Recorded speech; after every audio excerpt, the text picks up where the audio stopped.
pona kati ya mboka ya mongwana biso toza na kati bande kwa na zobonga baluba pona ba na kati poza monga mboka mbongo ya l'État. Combien de détournements? 370 millions. Il ne faut pas encore qu'on puisse confiance dans mon côté. Il faut cabinet union so et ce qu'on se la yango. Cabinet et so kwama. Bon moi personne tout ni bango et c'est quand même la tenir de 50 millions. Atina tala beaucoup atonga tuma tama école moko kuna na mbongo wala bande ko tonga mbango pombo na keno na mbongo na yibi na tonga tama école mo na Bukavu na tonga ta hôpital mo na Bukavu na tonga telo ko mo na sata nda ko mo batu baya ka kolia ofele na Bukavu. Na robeta le bino boyoka comment Vital Kamerhe au sali haute trahison. Mon Dieu mon roi. Seigneur. Vital Kamerhe, bah PC document pas président, il y a que décréter état d'urgence. Vital Kamerhe a acheté document a acheté. Après qu'on a Vital Kamerhe le 8, des cours constitutionnels par correspondance à chef de l'État a créé qu'on saisir à Tindi conseiller président Tindi conseiller naé. A comme un cours constitutionnel cours balébité. Mais tous les documents c'était pour quelle intention? Intention puisque ça fait au moins 2 semaines le président mon déjà ne servait pas. Donc dans le cabinet, le président parce que déjà ordre, il y a 20 ça ne va pas. Le président il sait que ceux qui ont il faut y avoir ceux qui n'ont pas. Donc, tant que vous déjà ma solo, on est bandit collé, kana chombe zo le kali sous te. Ah bendi ma solo. A le biawa na beta coup. Accueilli a commis la prison. Bande Robolanda. Oh, c'est terrible, c'est terrible, c'est terrible, c'est terrible. A commis na makala a sali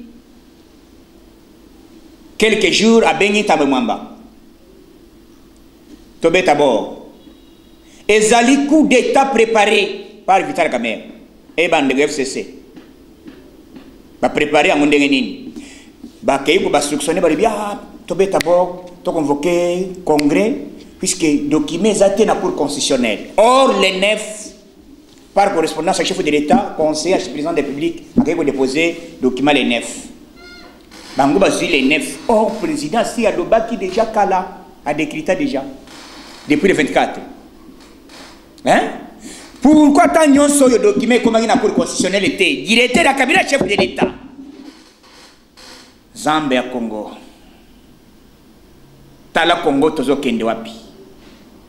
Tala bato bazo silinga bazo kende ko boma bato na Bukavu ke o baluba bazo boma o kimi likamba ko boma baluba. Tala bato ba kwende ko ba komi ko tele wo tribi. Tala il to comme niveau ni est-ce que bande quoi besoin d'information Vital Kamerhe bakangi na dossier ya Fatia kangi na dossier ya Mwasite ya Ninité de bakangi Vital Kamerhe na ministère ya public ezali likambo ya choses publiques de l'État mbongo ya l'État. Combien de détournements? 370 millions de dollars. Les Vital Kamerhe azana bolok. Neve na ye oyo bazobenga nani il fallait kende akimeli nzela ya Brazzaville. Akimi nani apesi occasion ezali semeki ya Vital Kamerhe bazana na parenté oyo azana DGM. Na niveau abichi alekisi na minute tipo wana bazlobi akimi. Puisque azali nani azali conseiller na niveau ya ministère ya budget ya Jean Bodemayo. Balibi azali directeur de cabinet ya Jean Bodemayo. Avec cette systématique de détournement des fonds, famille à Vital Kamerhe riche na 6 mois au président de Kritaki. Pas moins de 1 million na famille à Vital Kamerhe. Baza batu ba milliardaire, ba millionnaire. Il faut moins dans des photos sur les réseaux sociaux à $10 amatisi yango mwana azosakana na pake moko wana ezaka $100,000 pake wana mais tala batie dollar naye mon dieu tala dollar bazosakana na batie yango brique mwana zuzwa dollar azosakana wana bino bozoloba te réseaux sociaux epeni bokomi kokondamne kete ezali acharnement contre son directeur de cabinet bandeko ya lamuka boza bato ya lolenge nini complicité na bino toyebi yango coup d'état manqué ezali préparé na congrès décrété par Tambe Mwamba. C'était prévu que tant que congrès au quota motion incidentielle et koti balobi qui était président d'Enbo Rezabo et président a déposé qui avant d'écrire il fallait saisir cour constitutionnelle. Le coup la saisir cour constitutionnelle était ezali pas tout le cour constitutionnelle le bité tous en angoté. Talabor Vital Kamera beti biso bandeko. Talabor Vital Kamera beti biso bandeko na ngai. Zamba Congo. Zamba Zali hein. Président, c'est ça le moment. Tozo koufera batu. Batu bazo koufaiza ba mususte. Toujours ba proche na yo. Toujours ba membre ya IDPS. Il y a un ça ne va pas. Mission Yako Konyangi na émission Moko. Alors nous allons répondre. Toko revendiquer. Ba ko revendiquer mon ndenge nini, ba ko répondre coup sur coup. Coup sur coup ya yangoy.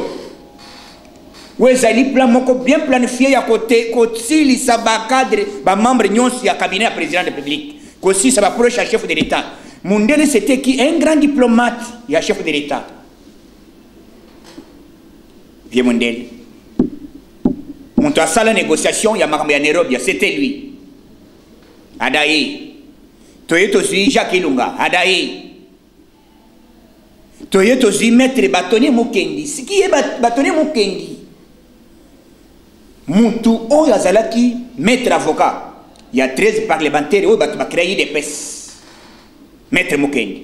Après, Azalaki maître avocat, il y a le président Tshisekedi. Wamulumba Derez mémoire. Azalaki avocat, il y a chef de l'État. Mouta défendaki dossier il y a biso na niveau de la cour constitutionnelle. Plan nini et salami, il faut qu'on élimine tout. Tête nyons ou ezali proche à Fachi. Basi la bon toko tele bien. Président, il y a un danger. Il y a un danger permanent. Il ne faut pas encore qu'on pèse sa confiance dans mon côté. Il faut cabinet nyonso et ce qu'on la yango. Cabinet et ce kwama. Voilà. Toujours perdre. Gérard Moulomba lobby a Bailey na tongo ya lobby les lois d'aïe. Donc après 2 jours mon toakofi. Quelle maladie corona après 14 jours. Corona est bandaki mukolonini. Bande ko bobe biso ba détail batu ya nani ya coronavirus mais docteur Muyembe. Muyembe ozo mona dossier na yo. Muyembe au côté biso. Muyembe au côté biso.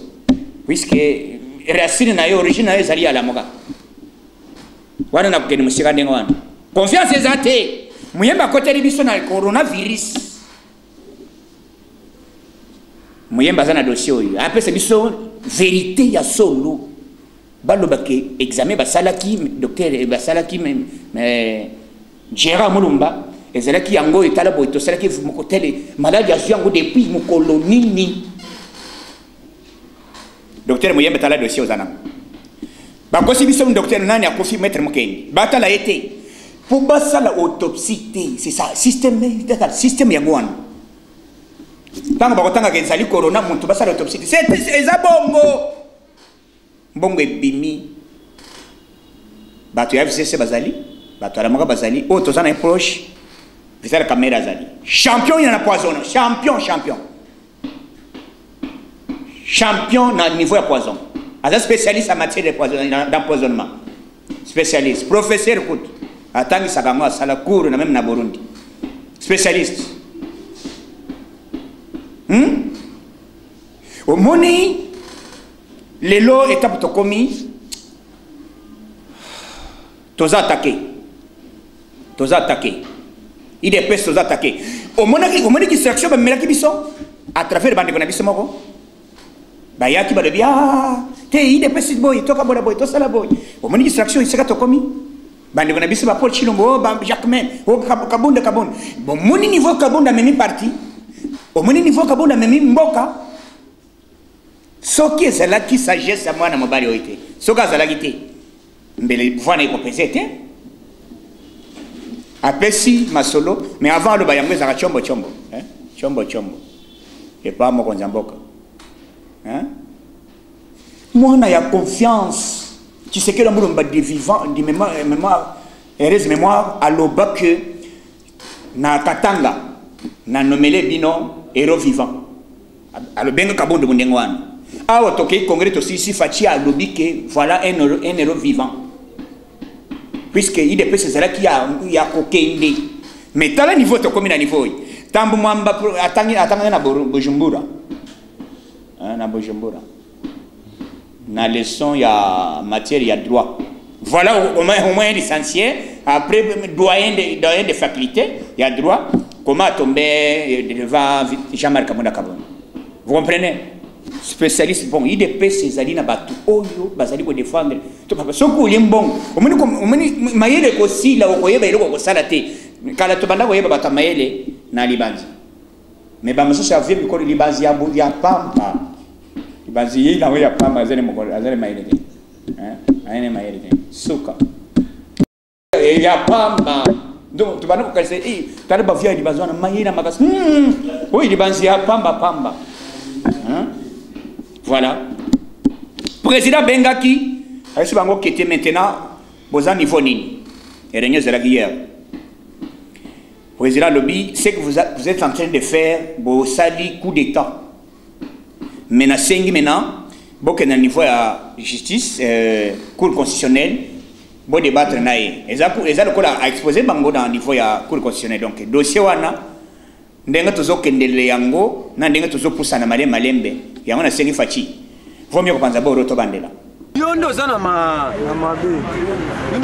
parce que va détourner mais ça mi makasi yango na peuple alamuka ki à côté li quelque part IDPS c'est justice IDPS c'est parti politique mais ba militaire na yo ba telemeli IDPS ba bomi des personnes mais yango na biso peuple peut temi to sanini ba tesipe de ko vitel caméra na ba siège na ye mais pour na biso ezaki soué na biso te est-ce que oki biso na Kinshasa na Kasai na ba Congo na nini to taki ba militaire ya INC to taki ba siège INC to salili yango te parce que biso to biso na INC to ça na problème ata moko justice nem de sel musala na ye parce que ba moni de ko vitel caméra atamboli nyoka ndeko vitel caméra azo sala politique ya nyoka yango justice ça ni s'occuper na yo ndimi mwana mokelo ko la soraya ake uzana valeur ya ba millions parce que jeune leader net ngai na zata na $1000 na banque te malembe pour vivre c'est un péché ça li sumu nene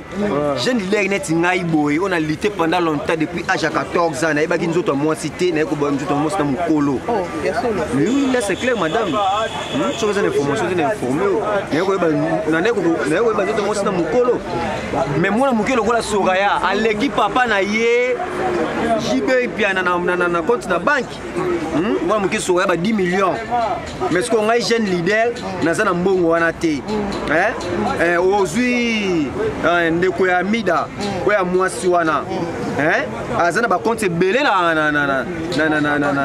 bag ba 9 millions tozo kaka tozo bien informé avec les épreuves tangibles ezali mais biso ba jeune leader na ba combattant to bundeli longtemps tozo na eloko te siko mais entre temps tozo toujours na pas na patience nous on peut pas accepter ça tozo mona Amida ndeko Amida aza nani na République démocratique du Congo Amida salaka nini mais Amida komi ko recevoir marché nyonso ya République démocratique du Congo so mutu Amida azali o makambu Amida azali o batongela ba soda banda ko militaire banda ko Amida azali o juste Amida aza nani na République démocratique du Congo donc justice c'est moni makambu bongo eza mabe o justice et interpeller bango et yé babosa bana Soraya Zana Amida Zana Massaro Foubaye babango parce que oui Daniel Massaro a son mesuré moula dollar na moula mwana na ye Dore Massaro a sali nini na mboka oyo biso ba se baluzaya de to bundi pendant longtemps na carte République démocratique du Congo hein mais tu se retrouver dans l'autre côté toujours maintenant patient l'esprit de Dieu. En tout cas, maman Touza Pinda.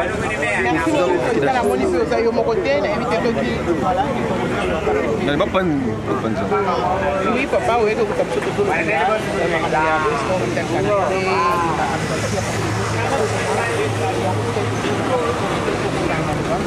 un problème à dire que Vital Kamerhe que ça a un problème